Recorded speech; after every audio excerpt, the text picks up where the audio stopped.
मेरा जब खंडेलवाल इतिहास का छात्र होने के नाते दोस्तों मैं पढ़ा रहा था कि सामाजिक धार्मिक आंदोलन, और मैंने राजा राम मोहन राय के बारे में बता दिया था इनकी कौन कौन से संगठन थे, इनकी कौन कौन से पत्र पत्रिकाएं थी, और दोस्तों इनमें कौन कौन से पुस्तकें थी। दोस्तों अब संस्कृत डिपार्टमेंट का भी एग्जाम की डेट आ गई है, और जो तैयारी जो बंदे इच्छुक है, जो तैयारी कर रहे हैं, तो वो थोड़ा समझ जाए।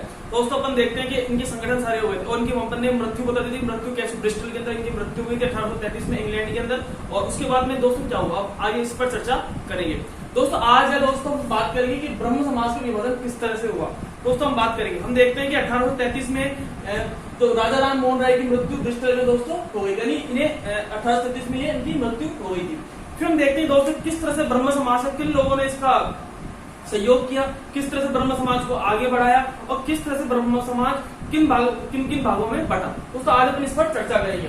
दोस्तों हम देखते हैं कि जैसे ही राजा राम मोहन राय की मृत्यु हुई ब्रिस्टल के अंदर, तो ब्रह्म समाज का संचालन दो लोगों के हाथ में आ गया। एक तो द्वारिकानाथ टैगोर और एक पंडित रामचंद्र वागीश, इन दोनों के नेता के द्वारा इन दोनों के पास में आ गया, यानी रविंद्रनाथ टैगोर के दादाजी के पास में आ गया, और पंडित रामचंद्र वागीश इनके बाद संचालक के रूप में आ गया। दोस्तों फिर दोस्तों हम देखते हैं जैसे इसके बाद फिर हम दूसरे नेता की बात करेंगे, फिर हम दोस्तों आगे बात करेंगे। फिर इसका संचालन देवेंद्रनाथ टैगोर के पास आया, और हम देखते हैं कि देवेंद्रनाथ टैगोर 1829 दोस्तों ने तत्व बोधिनी सभा की स्थापना की थी, और 1840 में तत्व बोधिनी स्कूल की स्थापना की थी 40 में। और जैसे 40 में स्कूल की स्थापना की तो उसके अध्यापक के दोस्तों हम देखते हैं कि अक्षय कुमार दत्त थे, राजेंद्र लाल मित्र थे इसके अंदर, ताराचंद चक्रवर्ती थे, और ईश्वर चंद्र विद्यासागर इसके अंदर। यानी अक्षय कुमार दत्त, राजेंद्र लाल मित्र, ताराचंद चक्रवर्ती और ईश्वर चंद्र, 4 लोग इसके अंदर सम्मिलित थे। तत्व बोधिनी स्कूल की स्थापना की और तत्व बोधिनी सभा की स्थापना 1839 में हम देखते दोस्तों। यानी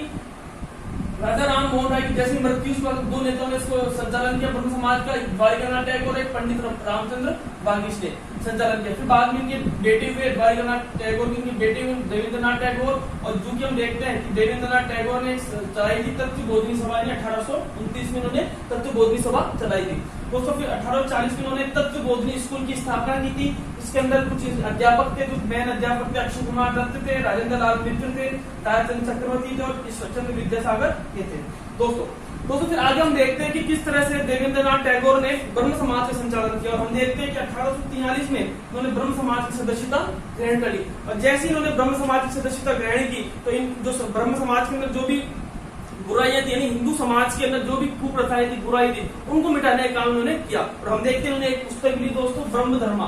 दोस्तों क्या नाम है उसका, ब्रह्म धर्मा एक पुस्तक थी, ब्रह्म धर्म एक पुस्तक थी। चूंकि हम देखते हैं कि जो देवेंद्रनाथ टैगोर है वो उपनिषद के प्रबल समर्थक, यानी भारतीय संस्कृति के प्रबल समर्थक थे, और उन्होंने ब्रह्म समाज के, हिंदू समाज में आई कुरीतियों को दूर करने का प्रयास करने के लिए समाज को आगे बढ़ाया। और हम देखते हैं फिर उसके बाद हम देखते हैं दोस्तों यहाँ पे उन्होंने सदस्यता ग्रहण करी 1843 में। फिर हम देखते हैं कि ब्रह्म समाज के अंदर एक व्यक्ति का जुड़ाव होता है, और उनका नाम था केशव चंद्र सेन, जो कि जो बंगाल के अंदर वो नौकरी किया करते थे। और हम देखते हैं कि 1857 के अंदर ये ब्रह्म समाज से जुड़ते हैं, और छोड़ी हुई नौकरी, और नौकरी छोड़ने के बाद और काफी ब्रह्म समाज के साथ ये जुड़ गए। और हम देखते हैं जैसे ये जुड़े, बहुत बड़े अंग्रेजी के बड़े वक्ता थे, इनके अंदर वाक्पटुता थी, और जो युवा वर्ग था इनसे बहुत अधिक लगाव रखता था, और काफी इनका काफी अच्छा बोलबाला, मतलब लोगों के अंदर बोलबाला काफी अच्छा था, जहां भी जाते थे युवा वर्ग इनसे जुड़ता था। फिर हम देखते हैं कि 1857 में केशव चंद्र सेन ने 57 में ब्रह्म समाज के सदस्य ये बन गए। फिर दोस्तों फिर हम देखते हैं कि 1862 के अंदर जो केशव चंद्र सेन है वो आचार्य का पद ग्रहण कर लिया, ब्रह्म समाज के अंदर एक आचार्य का पद ग्रहण कर लिया। फिर केशव चंद्र सेन बोले कि एक काम को देवेंद्रनाथ जी आप हिमालय की तरफ जाओ, मैं ब्रह्म समाज को संभालता हूँ। और जैसे आए, और हम देखते हैं कि जिस तरह से उन्होंने संभाला, और इन्होंने क्या किया, पूरे समाज के अंदर सभी धर्मों को आमंत्रित कर दिया। यानी जब हम देखते हैं कि देवेंद्रनाथ टैगोर ने जो ब्रह्म समाज चलाया वो सिर्फ हिंदू समाज की कुरीतियों को दूर करने के लिए प्रयास किया, लेकिन इन्होंने सभी धर्मों को यहाँ पे आमंत्रित कर दिया। ईसाईकरण का भी इन्होंने प्रचार प्रसार किया, यानी सभी धर्मों को इन्होंने आमंत्रित करने का संकल्प लिया। हम देखते हैं कि इन सभाओं के अंदर सभी धर्म के लोग आपस में आ रहे हैं, बातचीत कर रहे हैं, ईसाई सभी, मतलब एक प्रकार से सभी धर्मों का इन्होंने आमंत्रित कर दिया। फिर हम देखते हैं कि 1865 के अंदर जैसे आए देवेंद्रनाथ टैगोर जी, और इनके अंदर डिस्प्यूट हो गया, और जब इनके अंदर लड़ाई हुई, इनके अंदर विवाद हुआ, तो ये दोनों ये अलग हो गए। दोस्तों क्या हो गए, ये अलग, केशव चंद्र सेन ब्रह्म समाज से क्या हो गए, निष्कासित कर दिए गए। और हम देखते हैं जैसे निष्कासित हुए तो 1866 के अंदर दोस्तों दोनों बीच में अलग हो गए, और ब्रह्म समाज का विभाजन हो गया। 1866 के अंदर ब्रह्म समाज का विभाजन हो गया और दो ब्रह्म समाज बनाए, एक तो आदि ब्रह्म समाज यानी देवेंद्रनाथ टैगोर का दोस्तों, एक भारतीय ब्रह्म समाज केशव चंद्र सेन का समाज यानी इसने बनाएगा। हम देखते हैं 1866 में, अभी क्वेश्चन आएगा दोस्तों फर्स्ट ग्रेड के अंदर भी, 1866 के अंदर ब्रह्म समाज का जो विभाजन है वो जो केशव चंद्र सेन का कौन सा समाज था, तो हम देखते हैं ब्रह्म समाज ऑफ इंडिया यानी भारतीय ब्रह्म समाज, और एक आदि जो ब्रह्म समाज बनाया दोस्तों देवेंद्रनाथ टैगोर ने समाज बनाया। और जो हम देखते हैं कि देवेंद्रनाथ जो टैगोर थे उन्होंने सिर्फ हिंदू संस्कृति, जो हिंदू धर्म का जो अंग है, हिंदू संस्कृति की तरफ उन्होंने अधिक जोड़ दिया। ठीक है दोस्तों, और हम देखते हैं केशव चंद्र सेन ने सभी धर्मों के अंदर उन्होंने उसको आगे प्रबल आगे बढ़ाया। और फिर हम देखते हैं कि जब ये आगे चले तो उन्होंने पूरे भारत के अंदर एक समाज के अंदर एक नेता बन गए चारों तरफ, और जैसे धीरे धीरे अलग अलग क्षेत्रों में गए, हम देखते हैं कि मद्रास के अंदर इन्होंने वेद समाज की स्थापना करी। हम देखते हैं 1867 के अंदर इन्होंने प्रार्थना समाज की स्थापना की। महाराष्ट्र के अंदर तमाम क्षेत्रों में इन्होंने स्थापना करी। तो दोस्तों आगे अपन देखते हैं कि धीरे धीरे उन्होंने किस तरह से केशव चंद्र सेन ने इसको आगे बढ़ाया। फिर दोस्तों हम देखते हैं कि 1872 के अंदर इन्होंने केशव चंद्र सेन ने नेटिव मैरिज एक्ट, जिसे अपन बोलते हैं ब्रह्म विवाह अधिनियम पारित किया। और हम देखते हैं कि इन्होंने 14 साल 18 साल उसके उम्र रखे, 14 साल की लड़की 18 साल का लड़का। और हम देखते हैं कि जो इन्होंने जो अधिनियम रखा दोस्तों, ये बहुत इंपॉर्टेंट अधिनियम माना जाता है। नेट एक्ट को बार एग्जाम पूछता है कि नेटिव मैरिज एक्ट कब पारित हुआ था। तो सबसे बड़ी बात यह है कि केशव चंद्र सेन की इन्होंने खुद ये अधिनियम पारित करवाया, और खुद हम देखते हैं कि 1878 के अंदर अपनी पुत्री यानी इसी कानून को इन्होंने खुद नहीं तोड़ा। यानी हम देखते हैं कि इन्होंने अपनी पुत्री का जो विवाह 13 साल की पुत्री थी और राजा कूच बिहार के साथ इन्होंने कर दिया। तो अपने आप में एक जितने भी इनके सिद्धांत के जो लोग थे, जो इनके साथ लोग रहते थे यानी जो इनका अनुकरण करते थे, उनको बड़ा अचंभा हुआ कि खुद ही अधिनियम का पारित करवा के और खुद ही अधिनियम जो अपनी बेटी 13 साल की बेटी थी और उसका जो राजा कूच के बिहार उनसे शादी कर दी, तो इससे लोग बहुत अपमानित हुए। और इससे हम देखते हैं इन्होंने जो हम देखते हैं ब्रह्म समाज वहां पे विभाजन हो गया 1878 के अंदर। और हम देखते हैं कि दो ब्रह्म समाज बने, एक साधारण ब्रह्म समाज बन गया और एक नव ब्रह्म समाज बन गया। तो हम देखते हैं कि जो साधारण ब्रह्म समाज बना तो उसमें नेता थे, एक आनंद मोहन बोस थे, एक सुरेंद्रनाथ बनर्जी थे, एक शिवनाथ शास्त्री थे और एक द्वारकानाथ गांगुली थे। दोस्तों एक बार और वापस 1872 के नेटिव मैरिज एक्ट पारित किया, इसके अंदर उम्र 14 साल और 18 साल रखी गई। इसे ब्रह्म विवाह अधिनियम भी कहते हैं। और हम देखते हैं इन्हीं केशव चंद्र सेन ने इसी नियम का अपमान किया और उन्होंने अपनी बेटी 1878 के अपनी बेटी की शादी राजा कूच बिहार के साथ कर दी। और हम देखते हैं कि फिर ब्रह्म समाज के इन्होंने विभाजन हो गया। 1878 में दोस्तों ब्रह्म समाज का विभाजन हो गया और साधारण एक समाज बना साधारण ब्रह्म समाज। दोस्तों हम देखते हैं कि एक बना नव ब्रह्म समाज, क्योंकि साधारण ब्रह्म समाज के अंदर दोस्तों हम देखते हैं कि आनंद मोहन बोस, सुरेंद्रनाथ बनर्जी, शिवनाथ शास्त्री, द्वारकानाथ गांगुली ये थे। और नव ब्रह्म समाज में केशव चंद्र सेन अकेले पड़ गए। यानी हम देखते हैं कि ब्रह्म समाज का किस तरह से विभाजन होता गया।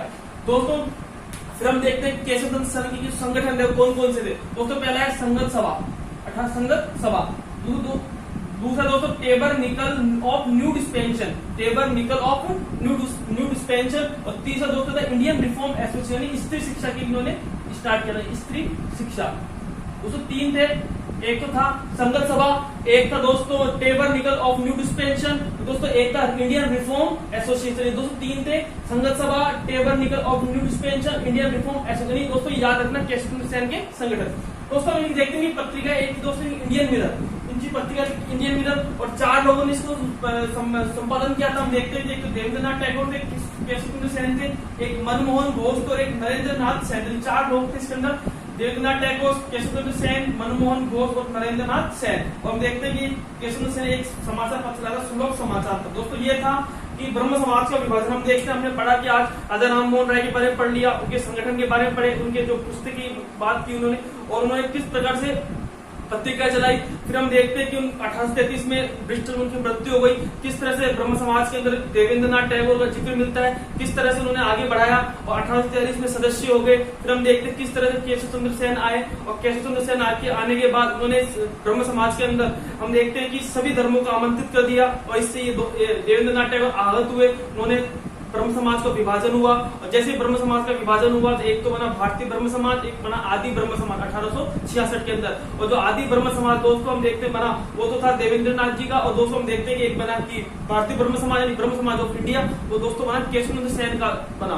और हम देखते हैं कि धीरे धीरे इनके अंदर धीरे धीरे विभाजन हम देखते हैं। केशव चंद्र सेन पूरे भारत के अंदर भ्रमण किया। हम देखते हैं कि बंगाल को महाराष्ट्र के अंदर हम देखते हैं प्राप्त समाज बनाया। मद्रास के अंदर शिवनाथ शास्त्री को भेजा और वहां पर उन्होंने वेद समाज, धरलू नायडू वहां के नेता थे दोस्तों। फिर हम देखते हैं कि इन्होंने किस तरह से 1800 एक नेटिव मैरिज एक्ट 1873 में नेटिव मैरिज एक्ट पास करवाया और हम देखते हैं 14 साल और 18 साल इसके अंदर उम्र रखी गई।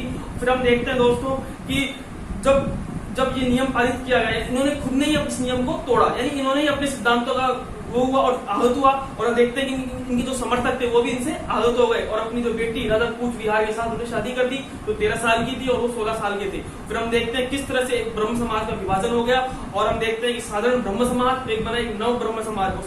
साधारण ब्रह्म समाज के अंदर आनंद मोहन बोस, शिवनाथ शास्त्री, द्वारिकानाथ गांगुली, सुरेंद्रनाथ बनर्जी ऐसे तमाम नेता उसके अंदर थे और नव ब्रह्म समाज के अंदर केशव चंद्र सेन सम्मिलित थे दोस्तों। फिर दोस्तों हम देखते हैं कि इन्होंने कुछ संगठन बनाए, एक तो संघर्ष सभा, एक टेबरनिकल ऑफ न्यू डिस्पेंशन और इंडियन रिफॉर्म एसोसिएशन, क्योंकि एक स्त्री शिक्षा के लिए काम किया करता था। दोस्तों आप इसको नोट्स बनाते रहिए ताकि आपका रिविजन हो सके। दोस्तों मैं इतना कहता हूँ कि जो मैं वीडियो बना रहा हूँ ये बिल्कुल कीवर्ड के हिसाब से बना रहा हूँ, जो इंपोर्टेंट जो एग्जाम के अंदर पूछते हैं उस हिसाब से मैं वीडियो बना रहा हूँ ताकि आपके हर एग्जाम के अंदर ये कहानी राजा राम मोहन राय और ब्रह्म समाज के विभाजन किस तरह से हुआ, इसमें आप किसी भी एग्जाम में दे रहे हो तो आप इसको कर सके। और इसमें मैंने बहुत सारे संगठन भी बताए। फिर हम देखते हैं कि इनकी पत्रिका थी इंडियन मिरर, कि देवेंद्रनाथ टैगोर, केशव चंद्र सेन, मनमोहन घोष, नरेंद्र नाथ से 3-4 इसके नेता थे। और हम देखते हैं कि सुलभ समाचार बनाया, सुलभ समाचार दोस्तों हम देखते हैं केशव चंद्र सेन का सुलभ समाचार।